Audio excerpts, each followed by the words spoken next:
Welcome back, everyone. Snapping around. Had a bit of another break here.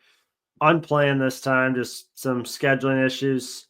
Worked out for me because I was feeling like dog shit all last week. I caught something. So that worked out that I avoided the whole recording without being on screen thing like YouTube had to do this year. So It was your turn.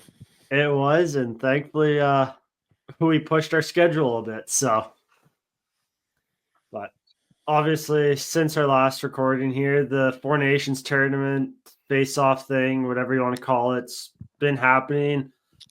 Kind of going to be the main topic of discussion here, guys. Just what's I'll throw it out there first. What's each year's overall thoughts on the tournament as is so far, like through the round robin play? Exceeded my expectations. I will go back on me kind of saying before the tournament that I wasn't that excited for it, and that wasn't a lie. But as soon as I got to see that power play unit for Canada go to work in the first minute of the game, and Crosby made that beautiful feed to McKinnon for the first goal. That just kind of set it in motion. All of a sudden, I was like, "Damn, best on best hockey is back." Um, Despite how the tournament's formatted, organized, whatever, um, we've been waiting a long time for this, and I'm just as excited as anybody for the championship game tomorrow night. That you kind of nailed it, I think, Travis. A lot of people, as soon as they saw the players on the ice, that's when the excitement level ramped up. What about you, JC? What's your thoughts been so far of this whole shindig of a tournament? I think in terms of everything I've heard from people talking about it, it's been a success because I think a lot of people, like Trav just said, they didn't really have expectations or maybe like that much interest in it. Like it just seemed something that was thrown together just to have kind of best on best. But I mean, for what it is, like having four countries, it's been like awesome to watch. Like I haven't missed a game. I didn't watch the Sweden US game because it turned out to kind of be pointless. But other than that, I've kind of watched every game, and kind of other than the US Finland game, every game's been fairly close and competitive, and so it's kind of been what you've wanted for the NHL. I'm at the end of the day, I'm still glad it's a one off, and you know I don't know if we're getting into it like the top, like there's the World Cup coming in 2028 and 2030 or 32, whatever it is. I'm excited that we're able to get this consistently going forward because this has been a treat to watch. Like Trav said, that power play, like to see, as Canadians, like Crosby play with McDavid, McKinnon, Makar. We haven't had this for 10 years almost since the 2016 World Cup. So it's been a pleasant kind of surprise and a nice kind of break in the schedule of the NHL. Just the fact that it's different than the All-Star break, and you're actually seeing guys try and put an effort out there, just makes it so much nicer. Breaking up the schedule, like you said there. Let's kind of get into the announcement of 2028, 2032, plus the two Olympics mixed into there. There's when you kind of go online and look around, it's all positive news that that's happening. Fans are excited. We're getting best on best scheduled for the foreseeable future. I kind of want to let's pull it to a bit more of the business political side of it to start. To me, this feels like Gary Bettman's because I think the writing's on the wall. Bettman is coming into his last years as commissioner of this league, and he's doing everything in his power right now to make sure that he leaves the NHL on his terms and on that pedestal that he sees himself on, of like he's basically trying to mask all the work stoppages that happened under him, and he's going to leave the NHL with saying, look what I did. I organized 2 World Cups and 2 Olympics for you guys, plus the CBA is all set.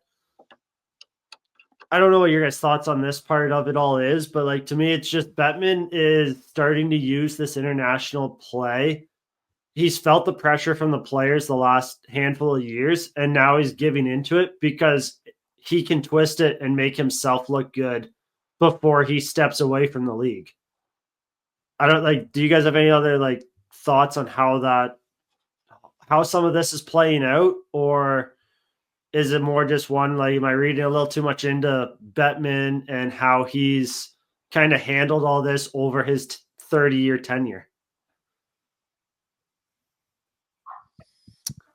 Yeah, I can't say I really have too much on on Bettman and the way that he's kind of brought about international hockey to the forefront of the NHL all of a sudden. With first with the Four Nations and the Olympics, now the World Cup. We're going to get to see a lot of best on best here in the next, half decade or so. But I mean, yeah, like you said there, Brock, the players have been screaming for it forever. The fans have been screaming for it forever. The one thing I will make a point of saying is that I've absolutely loved about this tournament is the NHL rules in terms of the play. Maybe not so much on other things, which I'll maybe mention later, but just in terms of the play on the ice, the 10-minute 3-on-3, which rumored to be maybe a trial for the NHL. And of course the trio of fights, the double IHF could never. All I can say to that is hell yeah, I want to see more of that and a lot of it. I didn't get to watch that live. I was lucky enough to even watch the game. I was actually supposed to have a hockey game of my own that night before it got canceled. So I missed the first 5 minutes of the first period, and but it's all right. I was able to see it many times on the replay. So yeah, that was awesome. I really hope the double IHF takes a look maybe at the success that this tournament has held and thinks to, I don't know, maybe toughen up the gameplay that they've been driving into us for the last decade, which is just microwaved butter soft. Anyways. Interesting choice of words. Like, what's your thoughts on like Bettman's involvement on getting NHL and international play happening again, Justin? I mean, I think it's hard to criticize that part of it because it's what everybody wanted and it ended up being done a bit too late, maybe, or maybe a bit too long kind of in the making. But there was other factors at play during a few of these years that kind of made organizing anything pretty difficult. Again, he works for the owners. The owners want money in their pockets. Money in their pockets comes from their assets, which is their hockey team and their hockey players playing for them, not going overseas to the Olympics, getting injured and, losing out on maybe playoff revenue if one or two of your best players get hurt, this and that. But, to just for Bettman to see kind of where the game is growing and his responsibility is more, the financial side, the investment kind of side of the NHL and where it's growing. When you look back to 2004 when the hard cap came in at $34 million and it's been stagnant for some time, but the projections on where it's going to go, like it's kind of hard to deny how much the NHL has started to grow. It's still light years back from the other, big sports here, but they're working on getting it,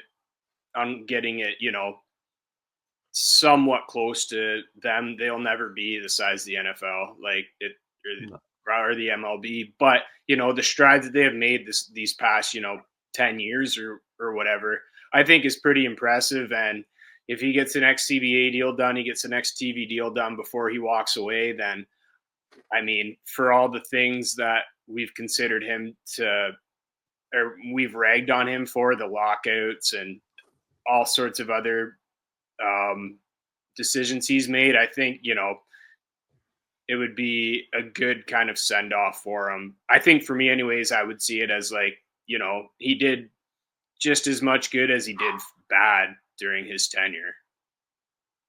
That's 100% fair. And that's like, I'm not trying to diminish all the good stuff he's done. I just don't want fans to be thinking of Batman like, oh, look what he left the league in. It's like, okay, he left the league in a really good spot, but he also dug a lot of deep holes that he had to dig himself out of too. And that ultimately, a lot of those put the league back decades from where they should be. That's where I'm kind of coming at. It's like, he's gonna, like, all the good stuff he's doing is great for the game, but let's just not let it overshadow the bad stuff that has happened under his tenure and he's kind of orchestrated a lot of. But like, to get to like Trav, you brought in the IHF. One thing with the 28 and 32 World Cups, they're 100% NHL ran. Like, they're not going to have any IHF involvement. So you're going to get those NHL rules, and which does make it a little more intense in terms of that like Canada US gameplay, because you get those 3 fights in 9 seconds because guys are so amped up on energy playing for your country, playing against your cross-border rivals. It's great to see. That's how you really grow the game internationally, because you show every facet of it.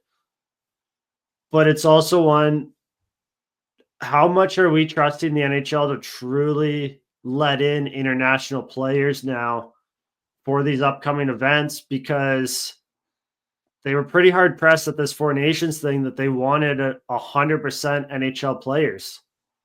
And we kind of mentioned it on an earlier pod this year. Russia's the only other nation in the world that can fully ice an NHL roster of country.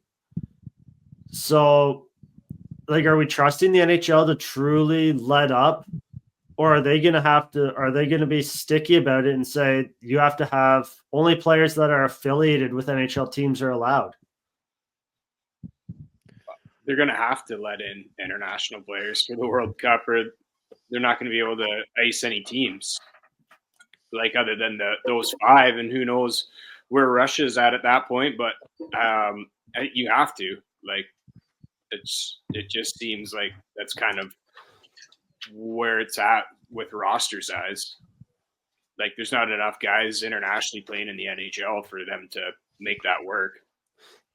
That just brings me to a point, though, of where it's more me thinking now of how are the logistics going to work, because the NHL has already said no to the IHF in working with them. So how are they going to work with these other national leagues around the world to get them to let guys play in this tournament? Like, well, I think if you look at the preseason in the past, how they've had exhibition games with teams from the Swedish league, the Finnish league, some of the leagues over there, I think they've developed connections that way to be able to get kind of onto the same foot for those leagues to allow their respective countrymen to come over and play for those teams. So I could see that not being a big issue, just because of exactly that there's already been affiliated preseason games with overseas teams in the past. Okay, so then to piggyback off that and piggyback off all this, like, since it seems now the All-Star game's going to go to maybe like once every 2 years or once every 4 years, should we just completely do away with the All-Star game and almost do something like make 2 NHL teams Like just do a West and an East, and then bring in like the SHL, the Swedish League All Stars, the Finnish League All Stars. Bring in some of those European teams as all like tell them to put together an all-star team and do a type of 3-on-3 tournament that way. Like just the 12 best players in the West, 12 best players in the East in the NHL. You bring in like 5 or 6 other teams from Europe as all-star teams, and you just do a 1-week little tournament. It's a way better idea. Or even just to have a even just have like the NHL versus Europe, like pull all the superstars from all the leagues over there, make a super team, and come over and challenge a team full of NHL All-Stars. I think I could get behind that far more than the crap that they've put out for the last decade in the All-Star game. Something like that. Your idea is good too. I would. Obviously, it's not feasible to do best on best year after year, and McDavid said it today. It's a risk because like look at all the injuries that have taken place before, during, before and during, Four Nations. Like it's hard for the NHL clubs to let their superstars play that risk, especially because we're in the backstretch towards the postseason here. But I think something like that to mix in between would just be way better than I don't know, fun zone at somebody's arena and call it an all-star game. That's just my take. Do you got anything there, Justin? I'll keep it quick and simple. I've said it for years and years. East versus West. Winning conference gets home ice in the cup final. It's the only thing I've ever wanted to see out of an all-star game. I don't know if they used to do that or if that's always just been like or if it used to be like an MLB thing, but I feel if you put something on the line, maybe you get a bit more out of guys, even though, a lot of them know they're not going to be involved in it. But I used to always like the old East versus West games, or they used to do North America versus the world games. I found those more interesting. Maybe it's because I was a kid, but I feel, if you're going to do an all-star game or something, if you want to get some fans' attention, since it's so lackluster to say the least nowadays, you put something on the line. If not, I honestly don't even care if they do it anymore. I get it's for the kids or it's for, different viewership than my own, but I be hard for me to care less if they ever did one again. That's just kind of where I want to come from. Like they got to mix up the all-star game somehow, and I don't think they'll ever go to the MLB route of doing an East versus West for home ice of the Stanley Cup playoffs. They seem hell-bent on highest seed coming into the Stanley Cup final gets home ice. Like they want the regular season to matter in that regard and not make it just a one-off game. Like the only reason I'm bringing up that is like if they're hard pressed into bringing in these 2 World Cups, then why not start pushing to more in terms of mixing in with international competition, whether it is just like a fun little all-star week of the best guys around the world get together for a little bit. Because then you're not only showcasing the NHL guys, it's also one you can do the All-Star Week over in Sweden. Like you said it, Justin, it's not for a large population of NHL fans. It's for the kids. It's for the business part of it to just gather around and get sponsorships. It's to grow the game. So why not grow the interest? Every other like all-star break thing you do it over in one of the European countries. You're showcasing the best players in the NHL then at those European countries instead of just 1 or 2 of them on their respective teams having to bear the torch of here's the top talent in the NHL. Here's the 24 best players in the NHL today against however many of these other European countries that are involved in this thing. And that's how you kind of get a lot of those European countries on board more with just kind of getting on board with the NHL as a product.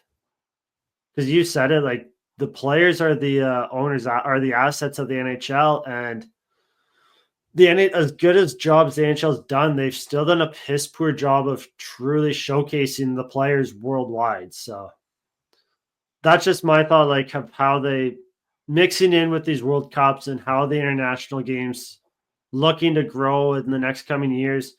Maybe incorporate into the All-Star game a bit and just mix up that. So the NHL season's been nothing but ups and downs, and time's running out for your favorite team to figure things out. But that doesn't mean time's running out on you. There's lots of games left for you to get in on the action at Draftkings Sportsbook, an official sportsbook betting partner of the NHL. It's super easy for first timers. Try betting on something simple like picking your favorite team to win. Go to DraftKings Sportsbook app, select your team, and place your first bet. And if you're new to DraftKings, listen up. New customers bet $5 to get $150 in bonus bets instantly. Download the DraftKings Sportsbook app now and use code THPN. That's code THPN for new customers to get $150 in bonus bets instantly when you bet just $5. Only on DraftKings. The crown is yours. Gambling problem? Call 1-800-GAMBLER. In New York, call 877-8-HOPE-NY or text HOPE-NY 467-369. In Connecticut, help is available for problem gambling. Call 888-789-7777 or visit ccpg.org. Please play responsibly. On behalf of Boot Hill Casino and Resort in Kansas, 21 and over. Age and eligibility varies by jurisdiction. Void in Ontario. Bonus bets expire 168 hours after issuance. For additional terms and responsible gaming resources, see dkng.co/ice. Let's kind of bring it back to the four nations here, though, guys. Obviously, Canada versus US is the final game, the gold medal game, going tomorrow night as of this recording on the Wednesday here. US took the first game 3-1, but let's just stick like what's been the thoughts on Team Canada so far this tournament? They've shown some flashes of what they are, and then they've kind of hit a lot of speed bumps though along the way. Go ahead there, JC.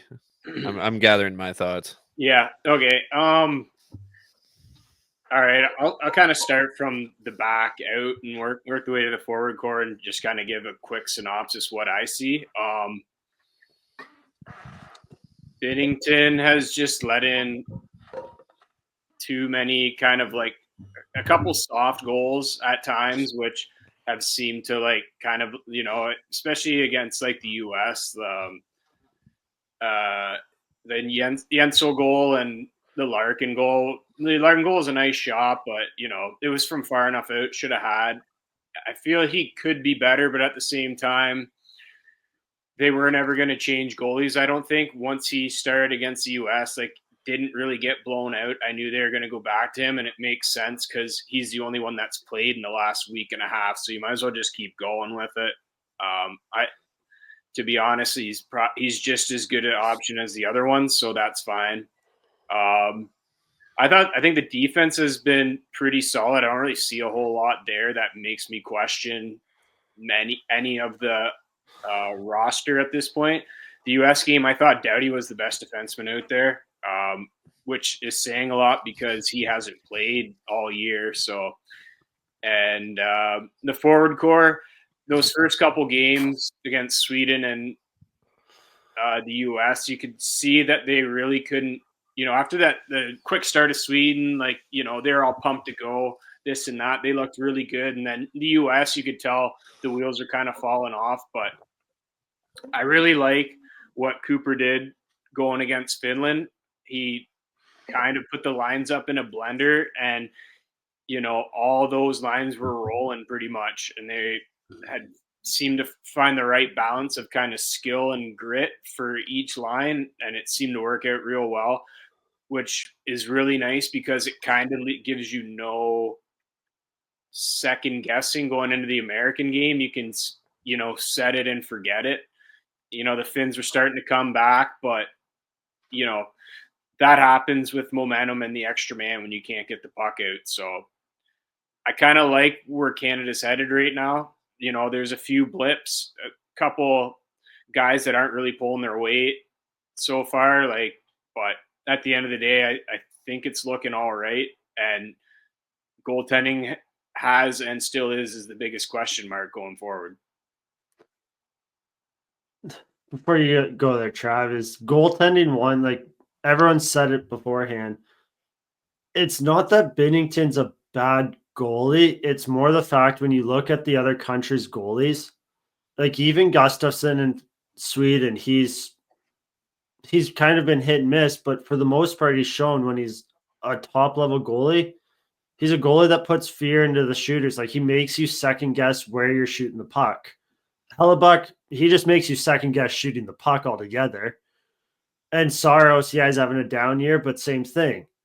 Binnington, even when he's on top of his game, I don't get the sense that guys second guess where they're going to shoot the puck on him. They kind of know where they're going, and it's just a matter of if he saves it, he saves it. If not, it's a goal. And it's just, it brings me back to question is why Canada seems so set on Binnington and Hill and Montembeault as their three goalies when Logan Thompson from the get-go this year has been one of the top 5 goalies in the league. And Mackenzie Blackwood, since joining Colorado, has just turned the corner and is a top 10 goalie in the league. And Darcy Kemper's quietly been a top 10 goalie all season too. So I guess it's still just the goaltending part of it is still just such a huge why in terms of Canada management. Just why those guys? But go ahead, Trav. Just to bounce off that, I think it's and you said this about the junior team back at Christmas. It's premeditated. I think they had Hill and Bennington. Montembeault is a bit of a question mark, but I think Hill and Bennington were picked before this NHL season even started. I don't think it mattered how anybody played, and I will stand by what I said at the beginning of the year. I thought the goalie that was hottest going into the break should be Canada's number one. I did not think there was a clear-cut number one, and like you said there, Brog, it's been Logan Thompson this year. Blackwood's been great all year. The only thing about him that I would argue is that at the time that the team was picked, I don't even know if he was in Colorado yet. And if he was, it was very early. So, but even still, I still think he should have been there. Anyways, I'm not going to run too long on that. But moving back to Team Canada, again, I think Binnington's let in some soft ones. I don't think there's a large amount of blame on him. The one thing that bothers me about Team Canada is they each game for different amounts of time they've fallen asleep. It was the last 4 minutes against Finland the other day, which was really bad. I thought there was absolutely no urgency to clear the puck. I thought they were way too comfortable with a 4-1 lead there. I thought it was the middle portion of the Sweden game, and I thought it was just kind of stints here and there, and like that were kind of broken up throughout the U.S. game. I think though when this team turns it on, I'm still very confident that they can win this game tomorrow night. I said it to a buddy there. I don't think that this game falls any different than what Saturday night was. The absolute most that this game will go to, I think, is an empty net 2-goal win. I think it's essentially a 1-goal game, whether it's OT or regulation. I just think these teams are neck and neck with each other, and it can fall either way. The defense, one thing I'll pick out about the defense that really caught me by surprise in a nice way is I think Colton Parayko's been fantastic this whole tournament. I don't know. He's maybe had a bad shift or two somewhere along the way, but I was very skeptical about him making this team, and he has completely surprised me with how comfortable he's looked out there. That's just my opinion. In terms of the forward group, I really like that they broke up that McDavid line. It was just evident that the chemistry was lacking there. He looked way better with Braden Point the other day. And I think Mark Stone's kind of a nice compliment on that line between the speed of McDavid and Point for Stone to just kind of hang around for the right time. That's kind of that falls right into Stone's game. So, and then the other line too. Well, actually, I mean, all the forward lines looked better. I mean, I thought Reinhart looked a lot better individually with Crosby and McKinnon. That fourth line was actually, despite not having a point, I thought was the best line against Finland. Just three workhorses and Konechny, Marchand, and Bennett. The third line was the only one that's I've left in question. I've said it many times. And I'm not sure why people are quick to defend him. I just don't know how you're watching Mitch Marner and can say that you're impressed by him this tournament. Like, I just feel like he's just going through the motions a lot out there. Yes, he scored a big goal against Sweden, but I mean, if you have one good little moment and you're not good the rest of the time, are you that great? I don't know. Maybe other people seem to think so, but I also think Cirelli's kind of had a wish-washy tournament. But nobody's really talking about that because I don't think anybody expected him to have a big role on the team. I think Hagel's been good. Hagel's the man. Yeah, Hagel's the man. He's just giving her out there, and I don't know. He's fun to watch. But unfortunately, he's on that third line with who I would probably deem have been Canada's two worst forwards. That's really, I guess, the only line that's I'm not sold on. But the problem is, I really like the way the other three looked against Finland. So I guess you just leave it alone and hope they come to play tomorrow night. That's about all I have on Canada. The issue with Marner is, like you said, he had that big overtime goal against Sweden. And that's the issue right there is everyone that's seen this kid play knows that he has it in him. He just does not do it consistently. 100%. Or he does it at the worst. Like when he does it, it's at a time that's like, oh, cool, you're doing it when we're up 4-0 already. Like we don't need this at this moment. We needed this when it's a 0-0 game for you to dipsy doodle and dance and make all these fancy plays. Like that's the issue with Marner. Like a month and a half, 2 months ago, Marner was on an absolute tear in the league. And I was like, if this is the Mitch Marner that's coming to Team Canada, like hell yeah, he's gonna dominate this tournament. But like you say, Brock, if he wants it, like it's there. Like he is absolutely every right to be a top 6 guy on this team, but he's just so inconsistent.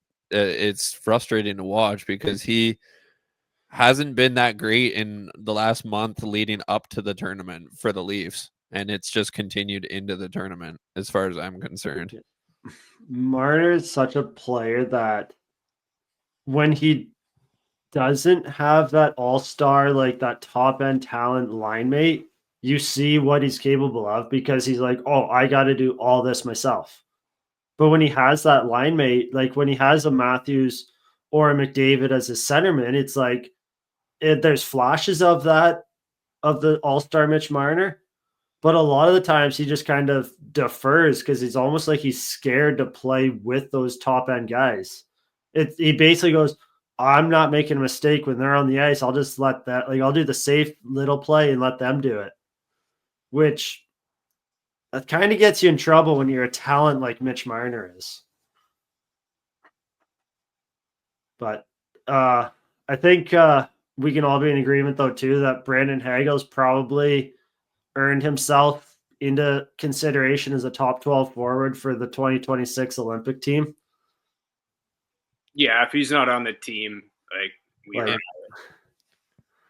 Hey man, Parayko, in my opinion, and maybe that's debatable for you guys, but No, I think I like Parayko. Parayko's there. It all depends on how they want to load it up. Because again, like Parayko's good in this tournament because it's a smaller ice, but it's international ice next in 2026. So that's where Parayko kind of gets as a question mark for me. He's a big man that moves well, though. Like He does, yeah. and he's played. He's got a lot of chemistry there with Morrissey. Like real quickly, like And you know, honestly, if you can bring like you know, you have Makar Taves like already locked in. Like I don't know what happens with Theodore and Petrangelo next year. Like Theodore's probably on the team, so is Petro. so you almost already have your top six. Like if you want, like I don't know why you would argue. Yeah, no, that's fair. Like, I mean, you can for sure. There's definitely arguing points, but if they show out this well, this quickly, like I don't know how you really justify leaving any of them off unless there's someone that you can't leave off. But as we've seen this year, you can do that with goaltending, so you might be able to do it with defensemen. yeah. Honestly, I actually like Canada's blue line. I think you're between Parayko and Taze are the only two that aren't probably locks for the Olympics. Like if Taze has a bad start to next year, I'd be pretty confident to say he won't be on the Olympic team. Because like you look at guys like Sanheim, if he has another good one, if Thomas Harley comes on again, like finishes this year and starts next year, why are you leaving those guys at home when you can? When Taze like forget the built-in chemistry, Makar's a talent that can play with anyone. Yeah, Arley's game against the Americans opened a lot of eyes, I think. He stuck his foot in the door with that game as far as I'm concerned. Yeah. He might not get there, but he's definitely in the running now. I mean that's pretty good for not practicing, just kind of flying in last minute. Like he didn't look really out of place whatsoever. Not at all. No. And that's where it's like I think there are guys around the league that just need that shot on a Canadian roster like Harley got to show what they can do, kind of like what Hagel's got right now. Just give them the shot. Forget all the politics shit of everything and just give them the shot and they'll probably prove you right for letting them have the shot. So but like let's run back to goaltending and that politics comment there. The reason that Thompson wasn't even called about the Canadian team, I'm not sure if we touched on this in our last pod or not, but Peter DeBoer and Cassidy having issues with him in Vegas is the only reason that he never got a call to be a part of this Canada team. You're the one that said it in the group chat, Justin. That's a bunch of juvenile fucking petty drama shit that coaches are having a power trip on. Yeah, you got to put egos aside for this. Like you're playing, this is something that's way bigger than yourself, or like it's unfortunate that these things kind of play a massive role in this. Like I don't know how two coaches can be like, I had a problem with this goalie. Like it's not. You got to focus on other parts. You don't have to worry about the goalie. You need to worry about what you're doing on the bench. Like the goalie's going to do his thing regardless of what you're saying to him or whatever went on with them. Like I wonder what it even was because like seems to be doing just fine. Like I don't know if there was things with him and Hill or whatever. Like maybe he was just tired of being a backup or like he thought he was better. I don't know. It could be a lot of things, but you got to take the best players. We talked about this a ton around Christmas and New Year's. You got to take the best players, and they win this tournament. Can you really? It's hard to really say anything, right? But we're not there yet, and if they don't win, then can be a very loud talking point. I think the most interesting thing that stood out to me about that, I've just read a little bit through the grapevine, dug a little bit. You're pretty hard pressed to find anybody saying anything bad about Pete DeBoer, but there's a lot of negative things that have come to fruition about Bruce Cassidy. But so like I find in a situation like that, if you have somebody like Bruce Cassidy and I can't think of anybody at the top of my head, but somebody else that's not maybe, well liked, if they have the same opinion on it, it's like, well, where does the problem lie? Does it lie in Thompson or does it lie in those guys? But the thing is, like, I've heard so many different players say how much they respect Pete DeBoer. So for them to be on the same pages about it, it's like, well, I don't know. Like, is he? Like, maybe Thompson is a bit of an issue, I guess. But I don't know. It's hard to say. I guess that was the biggest part that I found interesting about it, because I've read a lot of negative things about Bruce Cassidy, especially about his stint in Boston and how much he was not well liked by some of the key players and former key players on the Bruins.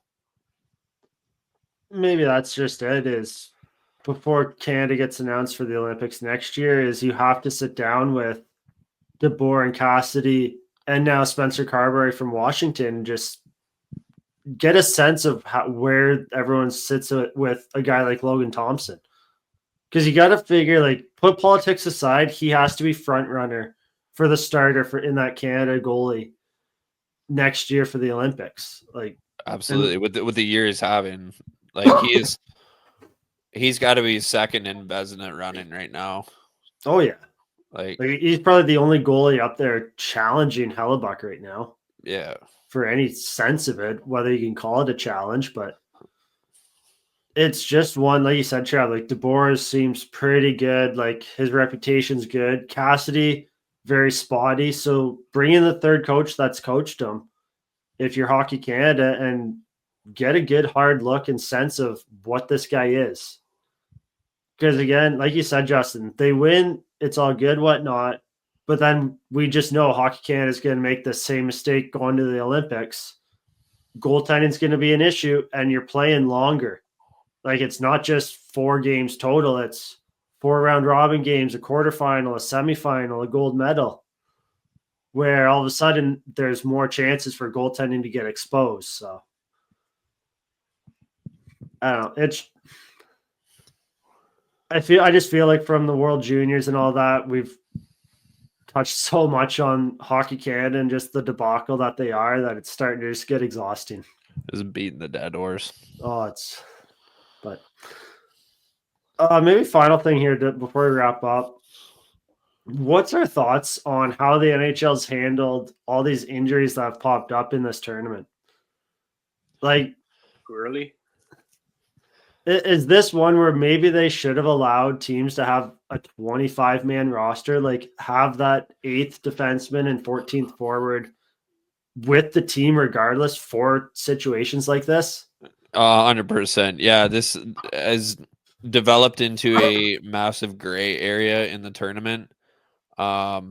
It's been inconsistent with the information that's been provided of fans. I don't think this was a part that was well thought out either. Because it's such a short tournament, I really don't think the NHL expected there to be as many injuries as there has been, both prior and during. So, there was the whole ordeal the last day or so with Quinn Hughes, which we now found out he won't be playing tomorrow night. He won't even be a part of the roster. But it's just caused a lot of disruptiveness, and I think really the one area that is maybe just kind of been a sort of a needle in a haystack in terms of the rest of the tournament. Like, there's been a lot of good from this tournament, a lot of positivity, but I think this part is just maybe I don't know how to word it, but it just kind of made a splash of fucking dirt on maybe the tournament a little bit because it's been so disorganized, that portion of it. Yeah, they didn't really know how to handle it, and your suggestion is probably the easiest solution to this problem because it just leaves so many questions. Is like, oh, this guy can just come join. Oh, this guy can just come join. Like, either have expanded rosters or have like a small reserves list where like teams know ahead of time, being like all the teams know ahead of time, being like, these are the guys that can possibly show up if we need them to, blah blah blah, whatever. And like after we found out Quinn Hughes is coming, Quinn Hughes isn't coming, Quinn Hughes might be coming, no, he's staying in Vancouver. They have Brett Pesce and Tage Thompson coming just in case. Like, it just seems so, like, then they've already said everyone's fine pretty much. Like, there might be one forward and Brady Tkachuk that might not go, but they have Kreider, and all their defensemen up until we're recording right now are all healthy, so they have 6. And so, yeah, it turned into just kind of a complete debacle there a little bit. I thought it was funny to more or less, because all the memes and content that kind of came out when everyone thought Quinn Hughes was coming, and it's like, who's going to be taken out of the U.S. defense. But I mean, let's be real here. McAvoy's the bigger loss for the U.S. Like, I think him not being there compared to Quinn Hughes being there, I think he's more valuable than Hughes showing up to that roster. Not just any roster. I think this roster, just the way that McAvoy has played and the way he does play against kind of all the top guys, I think he's more valuable right now. But it's unfortunate kind of what happened to him. Yeah, and kind of rolls back to that whole, like, owners don't want their guys getting injured because McAvoy might be done for the year now. Apparently there's a lot, like Friedge was saying, that there's a lot of mismanagement and the Bruins aren't happy. I didn't read into it. I kind of saw the headline. So yeah, well, because just before we jumped on here, I saw the little clip of, it was Armia pushing him into the post, and like that's kind of was the initial area that, or the initial kind of injury that caused everything, and it just got worse because he played through it. So again, it's just one where NHL teams are a little upset because they don't have the same control as what they would if it happened in an NHL game. I got a little fun one for you guys. Maybe just before we wrap up here, and we'll try and keep it quick. One player from the tournament, two players. Who's most impressed you and who's most disappointed you? And you can throw in a quick sentence or two about him if you want to, or you can just throw out a name. Doesn't matter. Just a fun one. I'll maybe go with the easy one for the most impressed is Crosby. Still doing it at 37 years old and looks like the best player of the tournament, arguably. So, most disappointed. I'll just, while you guys are thinking, I'll jump in on my most disappointed here because it's pretty obvious. Elias Pettersson.